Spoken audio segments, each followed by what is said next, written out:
Okay. So ये video उन लोगों के लिए जो टेक्निकल कम्युनिकेशन से पढ़ रहे हैं। ये है आपका KS 401 और आज 30 मई 1:47 AM से AM है।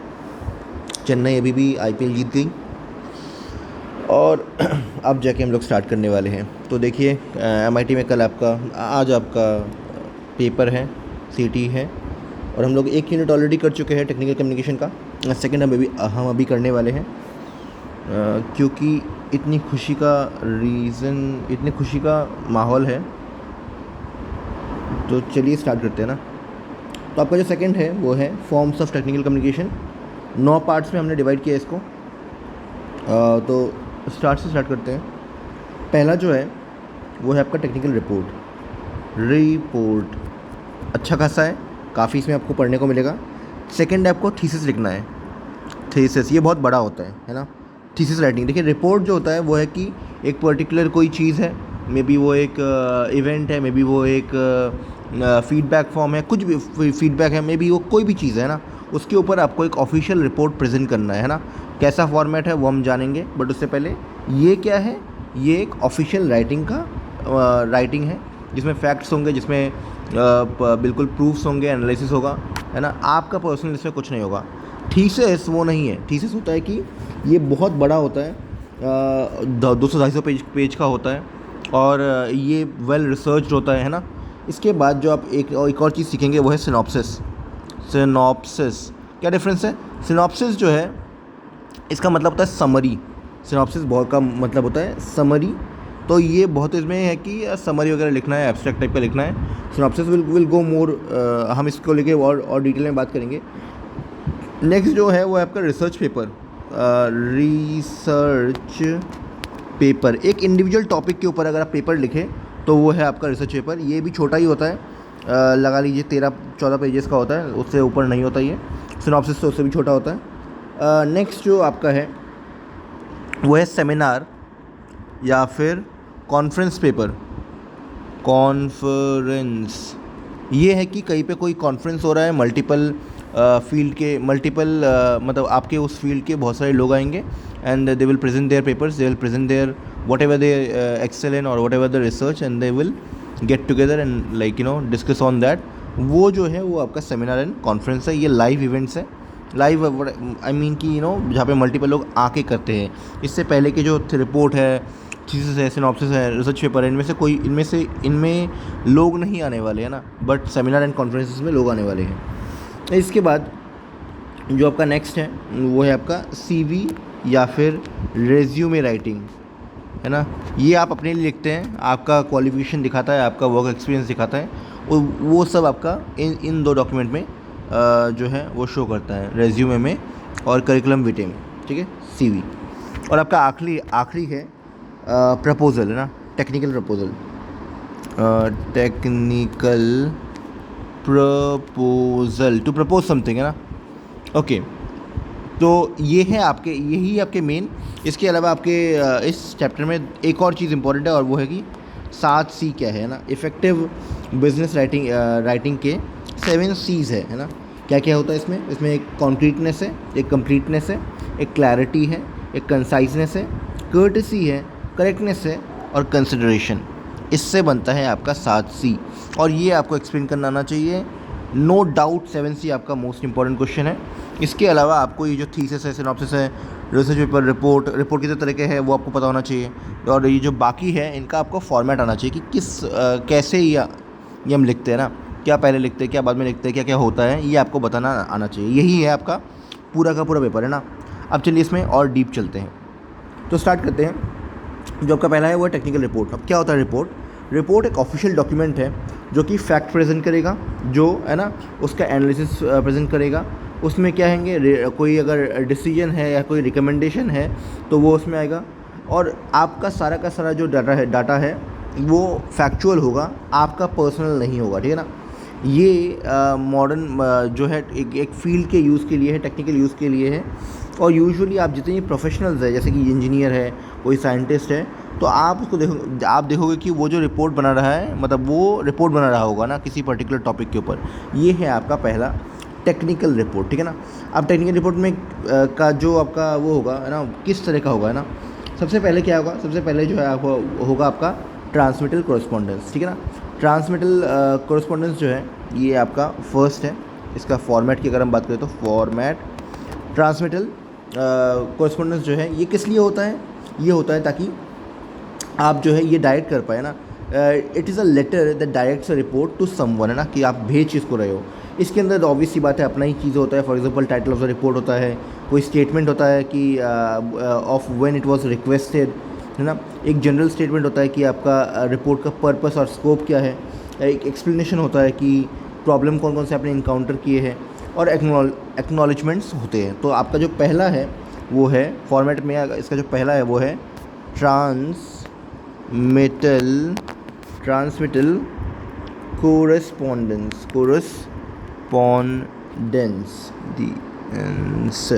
तो ये आपका पहला है। इसके बाद सेकंड पे जो है वो आता है आपका टाइटल पेज, टाइटल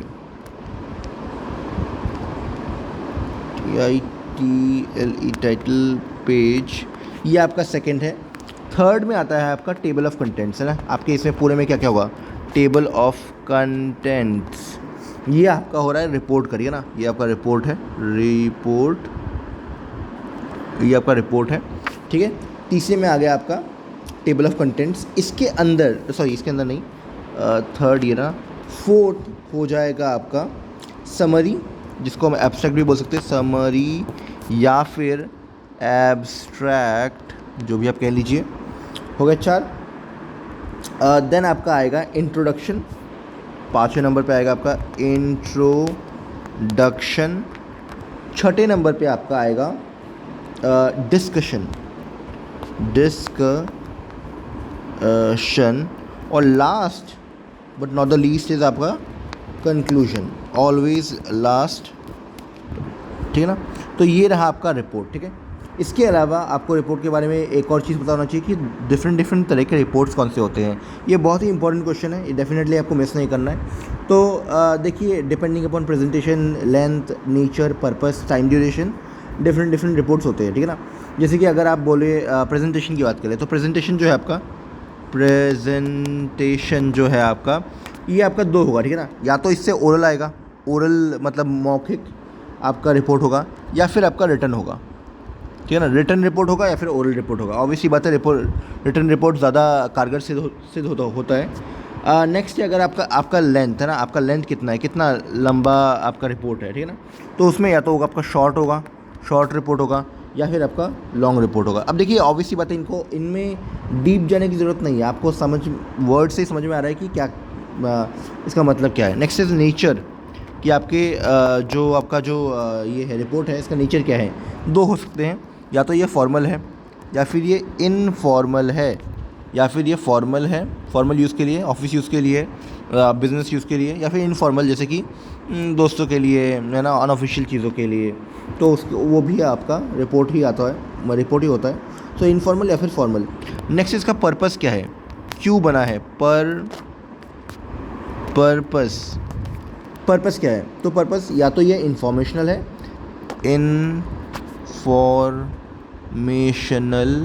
है, या फिर ये एनालिटिकल है,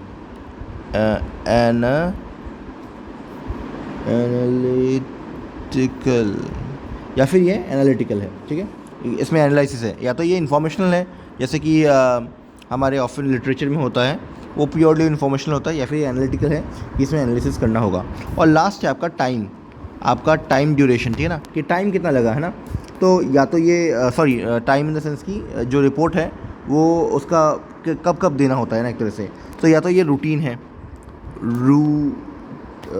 रूटीन जिसे हम लोग पीरियडिक भी कहते हैं, पीरियडिक, है ना, तो टाइम टू टाइम देना पड़ता है। या फिर ये special special once in a year होता है, या 2 टाइम्स इन अ ईयर होता है। For example, if you are writing a report about से एक ही कोई एनुअल फंक्शन है ना उसके ऊपर, या फिर मिट्सा हो रहा है उसके ऊपर। रूटीन और पीरियडिक होता है कि जैसे वीकली अटेंडेंस के ऊपर अगर आप बात कर लीजिए, तो वैसा उसके ऊपर अगर जो रिपोर्ट है तो वो आपका रूटीन या फिर पीरियोडिक है। तो ये रहे आपके टाइप्स, है ना। अब देखिए इसी को आपको एक्सप्लेन करना आना चाहिए और कुछ नहीं है।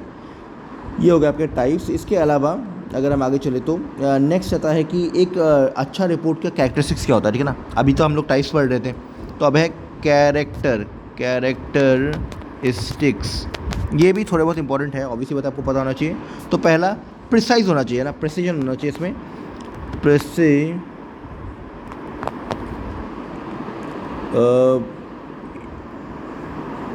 हाँ ठीक है। सो प्रेसिजन होना चाहिए, प्रिसाइज होना चाहिए, ऐसी फालतू का बकवास नहीं करना चाहिए। सेकंड, बहुत ही कम वर्ड में जो है ये अपने आप को प्रेजेंट करना आना चाहिए, और बेसिकली ब्रीफ होना चाहिए, ठीक है ना। नेक्स्ट इज आपका फैक्चुअल होना चाहिए, फैक्ट बेस्ड। आप अपने मन ग्रंथ कहानी जो है इसमें नहीं बनाएंगे, फैक्ट बेस्ड आपका सारा का सारा होना चाहिए कंटेंट। नेक्स्ट क्या है, नेक्स्ट इज रेलेवेंट होना चाहिए, रेलेवेंट होना चाहिए। ऐसा नहीं कि आप ऐसी चीज़ों के बारे में लिख रहे हैं जिनका कोई सर पैर ही नहीं है, जो ज़रूरत नहीं है, उसका रेलेवेंट होना चाहिए, उसका आज के टाइम में जो है इंपॉर्टेंस होना चाहिए। इसके अलावा एक है रीडर ओरिएंटेड।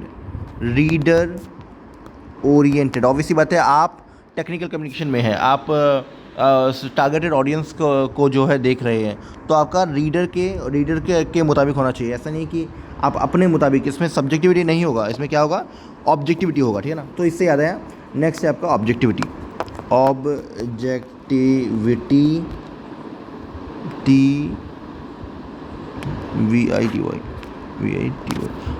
आपको इसमें देखने को मिलेगा। इसके अलावा छठा क्या है आपका, छठा है आपका सिंपल होगा, क्लियर होगा, ठीक है। उतना ऑब्वियसली बात है, आपको याद होगा टेक्निकल कम्युनिकेशन में ये चीज़ आता है कि आप ब्रिज कर रहे हो, है ना, आप गैप जो है वो उसको ब्रिज कर रहे हो। गैप किसका, जो एक टेक्निकल आदमी है या फिर एक जो एक्सपर्ट आदमी है और एक जिसको कुछ नहीं पता, है ना, इसके बीच का डिफरेंस जो है आप गैप ब्रिज कर रहे हो with the help of technical communication. तो आपका काम हमेशा ये होना चाहिए कि जो भी कॉम्प्लेक्स चीज़ें हैं, जो भी ये वेल रिसर्च चीज़ें हैं, इनको इस तरह से प्रेजेंट किया जाए कि कॉमन से कॉमन पर्सन से पढ़ पाए। सिंपल होगा, क्लियर होगा। इसके अलावा ब्रीफ होगा, तो ब्रेविटी भी देना ज़रूरी है, ब्रेविटी आप लिख सकते हैं, ठीक है ना, कैरेक्टरिस्टिक्स में। इसके अलावा आठवां आप क्या देंगे, आप देंगे ग्रामेटिकल एक्यूरेसी। क्यों, क्योंकि ऑब्वियसली बात है, अगर आपका ग्रामर ही ख़राब है फिर तो कोई कुछ समझ ही नहीं पाएगा, तो ग्रामेटिकल एक्यूरेसी होना ज़रूरी है। और आपका आखिरी और मोस्ट इम्पॉर्टेंट जो चीज़ है वो है कि आपको फॉर्मेट बेस करना है ना। जैसे हम लोगों ने इससे पहले जो है ये रिपोर्ट का फॉर्मेट यहाँ पे लिखा था कि ट्रांसमिटल कॉरेस्पॉन्डेंस आएगा, टाइटल पेज आएगा, टेबल ऑफ कंटेंट्स आएगा। तो ये जो आपको इसी फॉर्मेट में बनाना है, आप फॉर्मेट चेंज नहीं करेंगे, ठीक है ना। तो आपका फॉर्मेट जो है वो स्पेशल होगा, आपका इलस्ट्रेशन स्पेशल होगा, इलस्ट्रेशंस, या फिर अगर हम बोले तो जो आपका डॉक्यूमेंटेशन है, डॉक्यूमेंटेशन, ये आपका फॉर श्योर होना चाहिए। चलिए, ये हो गया आपका रिपोर्ट में। इसके अलावा आई डोंट थिंक कि कुछ बचता है। Let me make sure of it, या okay. So let's move to the next big topic. Next big topic जो है वो है आपका थीसिस, या फिर जिसे हम लोग कहते हैं लॉन्ग रिसर्च प्रोजेक्ट, थीसिस। ये लाइक फॉर एग्जांपल मैं पीएचडी करने जा रहा, मेरा पीएचडी जो है वो स्टार्ट हो चुका है, तो मुझे at the end of it एक थीसिस जो है वो सबमिट करना पड़ेगा ना। तो ये उस थीसिस की बात कर रहे हैं। क्या है ये एक लंबा रिसर्च प्रोजेक्ट है, ठीक है ना, सॉरी लंबा रिसर्च रिपोर्ट है। क्या होता है इसके अंदर, ये यूजुअली क्या होता है कि एक रिपोर्ट जो है इसके अंदर हमें एक प्रॉब्लम जो है ढूंढना होता है, अ प्रॉब्लम और a series of problem in a particular area of research, ठीक है ना। हमें एक रिसर्च एरिया देखना है और उस रिसर्च एरिया में एक प्रॉब्लम के ऊपर हमें खोज निकालना है, और फिर उसके ऊपर चेक करना है कि पहले कोई रिसर्च तो नहीं हुआ है, अगर हुआ है तो क्या अब हम उसमें चेंजेस कर सकते हैं, क्या एक नया रिसर्च सामने आ सकता है। और फिर उसके ऊपर हमें रिसर्च करने के बाद एक पूरा का पूरा जो ऐसा लंबा रिपोर्ट है वो बना के देना है। उसमें सब कुछ ही आएगा, है ना, उसमें ऐसा कुछ भी मिस नहीं होगा कि क्या नया कर सकते हैं, क्या चेंज किया है, पुराना क्या था, सब कुछ जो भी आप लिख सकते हो। इससे बड़ा रिसर्च वर्क आपके लिए पॉसिबल नहीं है, तो ये से हम कहते हैं थीसिस। अब इससे पहले कि हम आगे जाए, थीसिस का और हर एक का जितना भी हम पढ़ने वाले हैं उसका एक चीज़ इंपॉर्टेंट है, दैट इज़ उसका स्ट्रक्चर। थीसिस के अंदर सबसे पहले आएगा आपका टाइटल पेज, टाइटल पेज आएगा पहले। पहला है आपका टाइटल पेज, सेकंड जो है वो है आपका डेक्लेरेशन। ये आपका सर्टिफिकेट भी होता है, सर्टिफिकेट भी होता है, ठीक है ना। तो ये बेसिकली होता है कि हाँ आप इस पर्सन के अंडर कर रहे हैं, आप इस इंस्टीट्यूशन के अंडर कर रहे हैं, ये आप डिक्लेयर करते हैं, ठीक है ना। फिर इसके बाद आता है थर्ड है आपका एक्नॉलेजमेंट,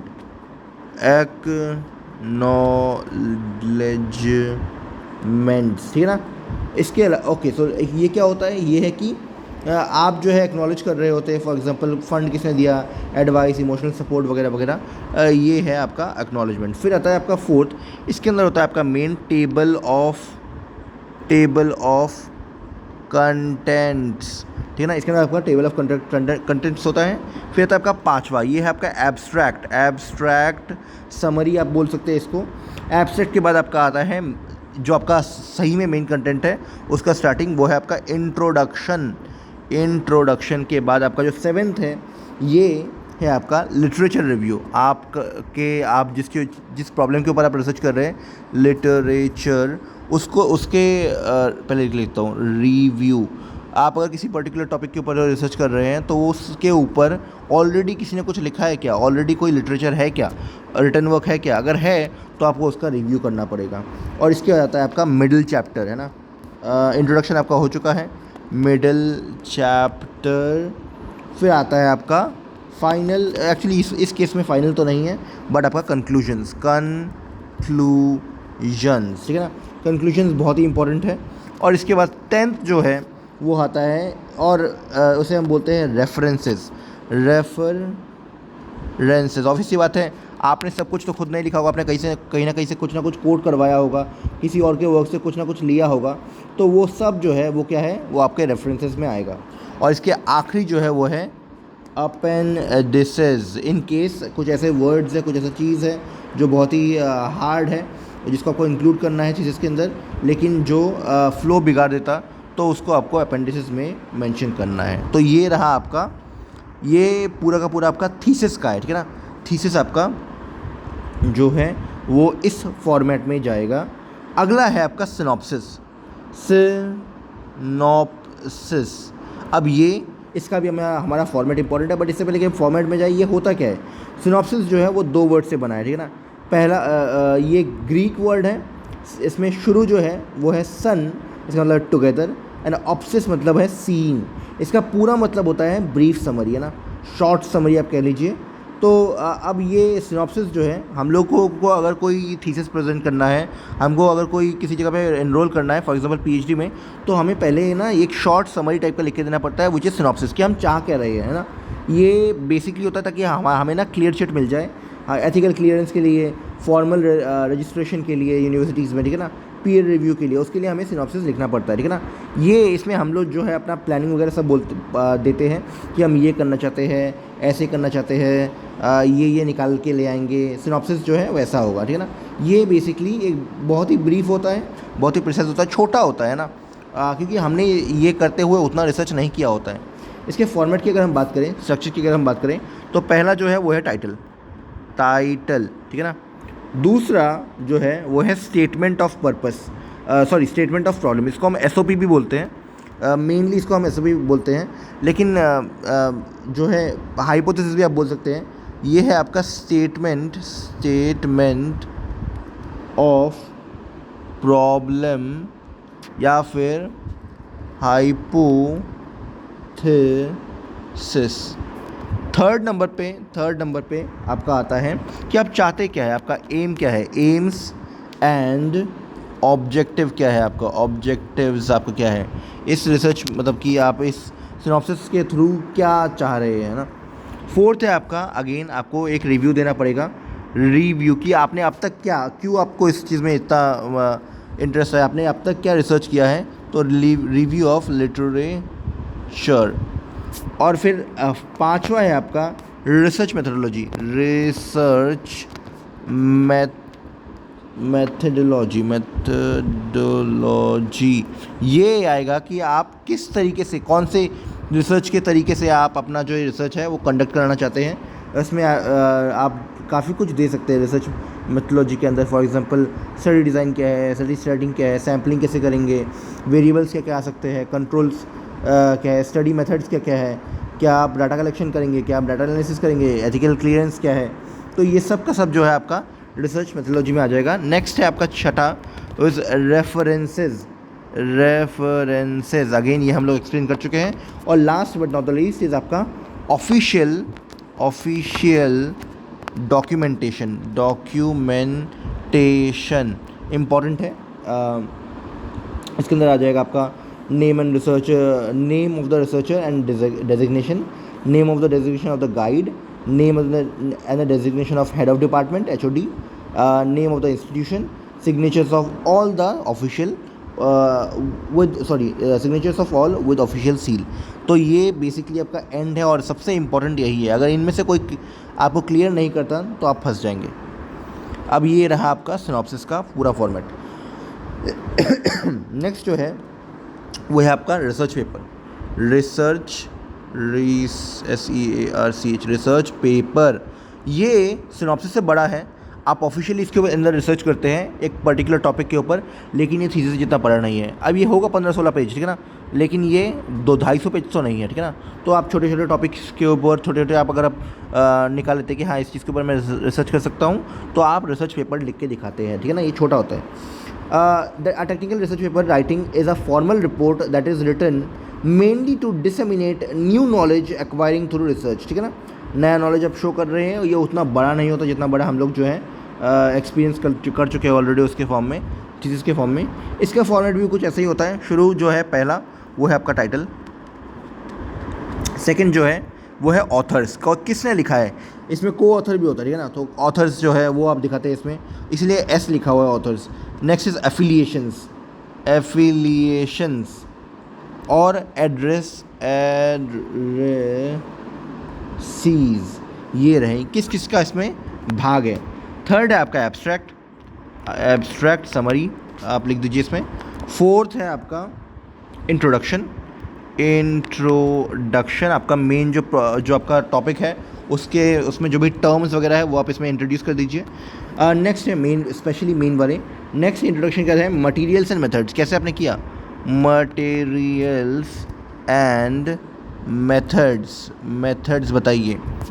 छठा इसके बाद जो है वो है आपका रिजल्ट, आपको क्या मिला, है ना। आपने जो ये रिसर्च पेपर बनाया इसमें रिजल्ट क्या निकला, ठीक है ना। देन है आपका मेनली जो है वो रिजल्ट ही मेन होता है, लेकिन उसके अलावा नेक्स्ट है आपका डिस्कशन। और आठवां है आपका अगेन कंक्लूजन्स। अब बचते हैं 9वां में एक्नॉलेजमेंट आ जाएगा, एक्नॉलेजमेंट आ जाएगा। 10th है आपका लिस्ट ऑफ सिंबल्स और 11th का है last but not the least आपका बिब्लियोग्राफी या फिर रेफरेंसेस। तो ये है आपके रिसर्च पेपर के, ठीक है ना। ये आपका रिसर्च पेपर यहाँ पर डन हुआ। इसके बाद अगर हम जाए तो रिसर्च पेपर, हाँ ये एक और चीज़ है, 3 तरह के, 3 नहीं है 4 है ना, 4 तरह के आपके स्टाइल्स हैं या मेथड्स हैं रिसर्च पेपर के। पहला है डिस्क्रिप्टिव, ऑब्वियसली पता नाम से पता चल रहा है डिस्क्रिप्टिव क्या होगा और डिस्क्राइब कर रहा होगा, है ना। इसमें जो है आपका रिसर्चर को जो है हाइपोथेसिस नहीं लगता है, ये बेसिकली डाटा कलेक्शन देखता है। Data collection is mostly observational in nature, है ना। ये है आपका डिस्क्रिप्टिव। इसके अलावा एक है को रिलेशनल, है ना, इसमें आप रिलेशनशिप एक्सप्लोर कर रहे होते हो। It explores the relationship between variables using statistical analysis. Third है क्वासी एक्सपेरिमेंटल डिज़ाइन, है ना, या फिर कैजुअल कंपेरेटिव जिसे हम बोलते हैं। It seeks to establish a cause effect relationship between 2 और मोर वेरिएबल्स। और आखिरी आपका है एक्सपेरिमेंटल डिज़ाइन, जो कि है ट्रू एक्सपेरिमेंटेशन। ये क्या है, it is a scientific method to establish cause effect relationship among a group of variables in a research study. तो देखिए पता होना चाहिए आपका इसमें। रिसर्च पेपर की बात करें तो यहाँ पे लिख देते हैं। तो आपके 4 हैं। पहला क्या है, पहला है आपका डिस्क्रिप्टिव,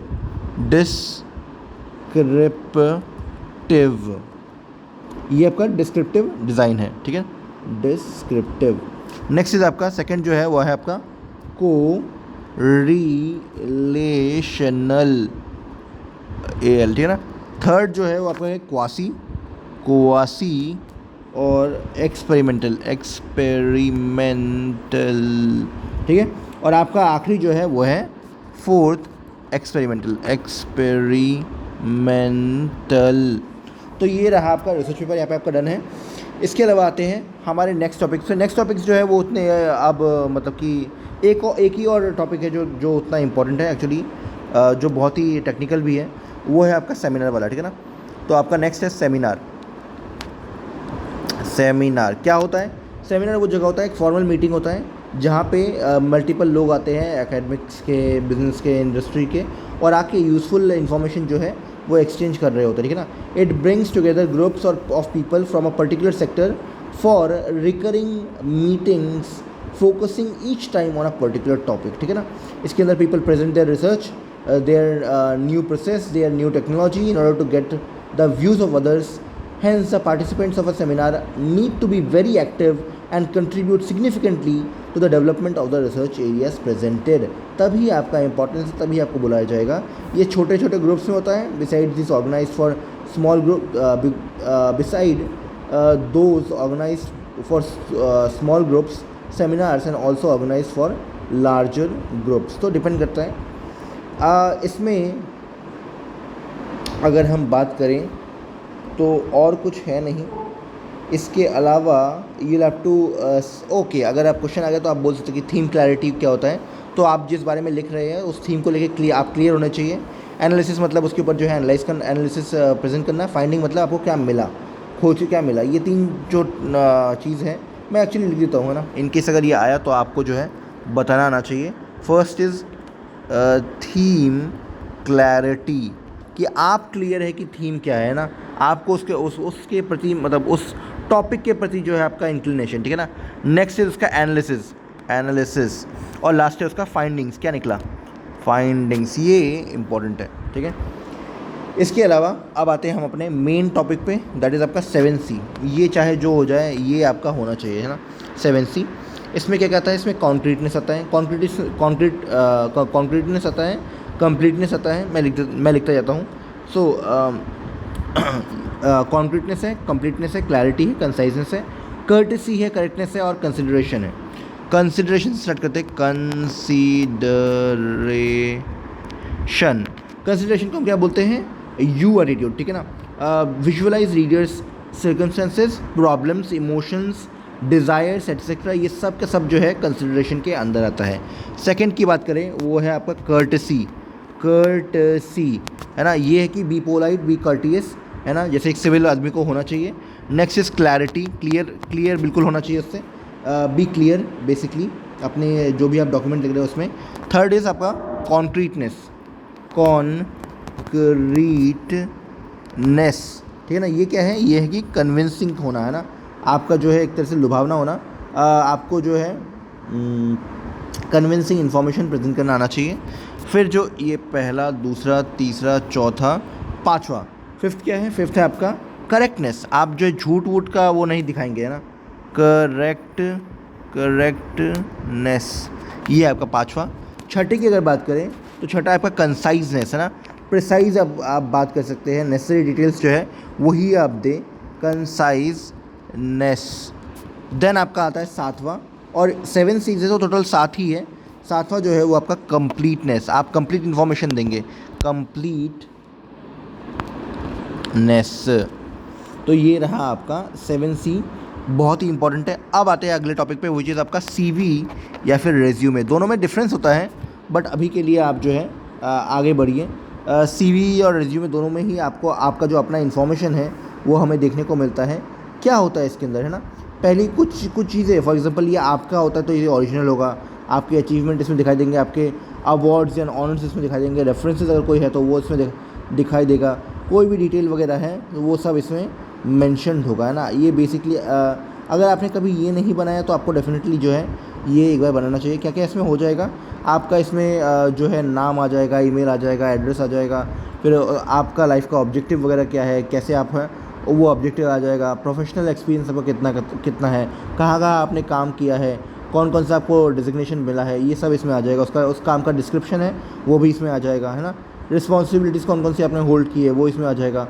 कोई अगर आपने मेजर प्रोजेक्ट लिया है, प्रोजेक्ट कोई डिटेल है वो इसमें आ जाएगा। आपने कौन कौन सा कोर्स किया है वो सब इसमें आ जाएगा। आपका एजुकेशनल बैकग्राउंड क्या है, मास्टर क्या बोलते हैं 12th में कितना मिला, 10th में कितना मिला, बैचलर में कितना मिला, मास्टर में कितना मिला, वो सब इसमें आ जाएगा। अगर क्योंकि आप टेक फील्ड से है तो आपको कौन कौन सी लैंग्वेज को लेकर वर्सेटाइल है, आपका सॉफ्टवेयर स्किल्स क्या क्या है वो इसमें आ जाएगा। इसके अलावा जो पर्सनल डिटेल्स है जैसे डेट ऑफ बर्थ है, मैरिटल स्टेटस है, लैंग्वेज नोन है या फिर परमानेंट जो आपका एड्रेस है वो सब भी इसमें आएगा। और आखिरी में आप देंगे रेफरेंसेस कि आपका रेफरेंस क्या है, कौन कौन पर्सन ये सब गारंटी कर सकता है कि आपने जो ऊपर लिखा हुआ है वो एक सही ही लिखा हुआ है, तो वो रेफरेंसेस आ जाएगा। अब आते हैं हम हमारे बिल्कुल ही आखिरी जो हमारा इस यूनिट का सेकंड यूनिट का जो है बिल्कुल आखिरी टॉपिक है, ये है आपका टेक्निकल प्रपोजल। ये तो हो चुका है आपका। नेक्स्ट इज आपका प्रपोजल। टेक्निकल प्रपोजल क्या क्या होता है ये प्रपोजल? देखिए वर्ड से ही पता चल रहा है, टू प्रपोज, टू फॉरवर्ड, है ना। It is a form of business letter और a formal report written to draw attention to the public to any issue, है ना, attention of the public to any issue. अपना idea sell कर रहे हो, आप परसुसिव हो रहे हो, तो कुछ चीज़ें इसमें भी है। एक लॉन्ग प्रपोजल होता है, एक शॉर्ट प्रपोजल होता है, ठीक है ना। हम लोग एक सॉलिसिटेड भी होता है और एक अनसॉलिसिटेड भी होता है, बट ये उतने इंपॉर्टेंट नहीं है, ठीक है ना। अगर हम इसके जो है फॉर्मेट की बात करें तो इसके अंदर भी पहला आपका टाइटल होता है, टाइटल पेज होता है आपका। सेकंड नंबर पे आपका आएगा table of contents, table of contents. Third number पे अगर हम बात करें तो इसका आएगा list of figures, list of figures. देखिए लिस्ट ऑफ फिगर्स क्यों, इसके अंदर जो है कोई लिस्ट टेबल आ जाएगा, ग्राफ आ जाएगा, कोई फिगर चार्ट या फिर कुछ ऐसा आ जाएगा। इसके बाद चौथा जो है वो आपका एब्स्ट्रैक्ट, एब्स्ट्रैक्ट या फिर समरी, समरी।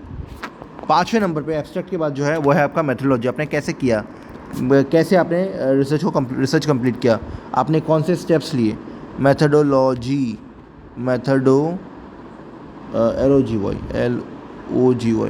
ठीक है ना।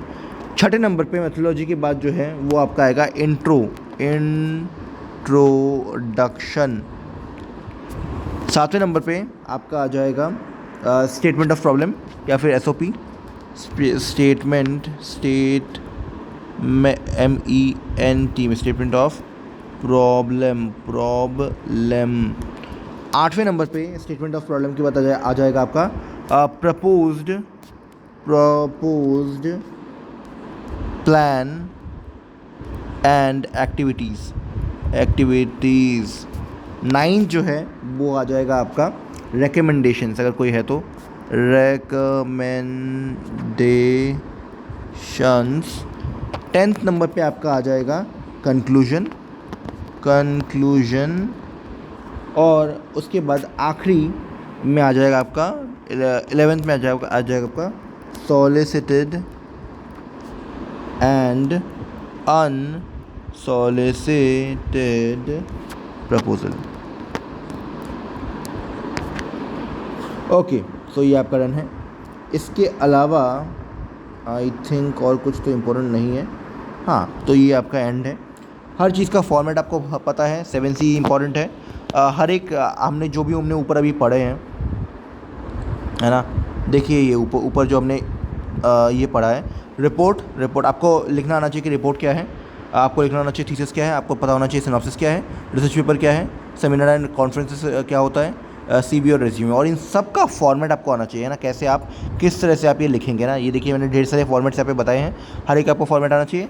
इसके अलावा आपको पता होना चाहिए 7C क्या होते हैं, और एक आपको पता होना चाहिए कि theme, clarity, analysis and findings ये क्या होता है। इसके अलावा टाइप्स ऑफ रिपोर्ट के अंदर आपका आ जाएगा oral, written, short, long, informal, formal, और इंफॉर्मेशनल, एनालिटिकल, रूटीन जिसे हम पीरियोडिक भी कहते हैं, और स्पेशल जो है आपका आखिरी टाइप। ये रहा आपका, इतने में आपका पूरा का पूरा जो है यूनिट डन है। चलिए, good luck for your CTs। यहीं पे हम आज का जो सेशन है वो एंड करते हैं। Thank you for being here, will and this.